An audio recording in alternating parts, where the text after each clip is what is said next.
The deeper story of 2026 is not the individuals, but the system struggling to reproduce itself without fracturing.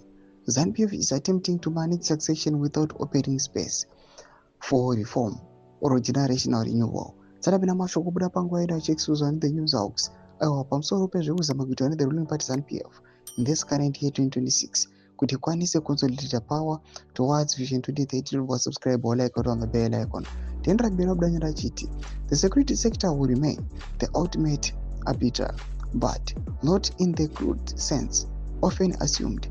It will not announce preferences. It will signal comfort or discomfort through silence, leaks, alignment, watch promotions, retirements, and public appearances.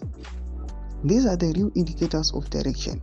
Opposition politics, meanwhile, will struggle to penetrate this succession conversation, not because it is irrelevant, but because elite succession battles consume oxygen. Yet this exclusion carries risk.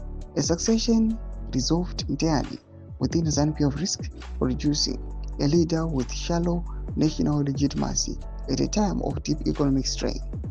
By the end of 2026, Zimbabwe will not have a named successor, but it will have something more important, a narrowed field, clearer alliances, in the sense of which vision of continuity has prevailed. Whether that continuity is anchored in uniform or balance sheet will define not only the next presidency, but the nature of the state itself. This new year, therefore, is not about transition. It is about preparation for confrontation, managed or otherwise. Zimbabwe has entered the phase where succession becomes destiny. Those who underestimate 2026 will misunderstand the decade that follows. I wanted the news hawks pamusoro this year 2026 and my consolidations under the regime. But I comment section videos of what aim to deep pamusoro page. So subscribe or like, catch it on the bell icon.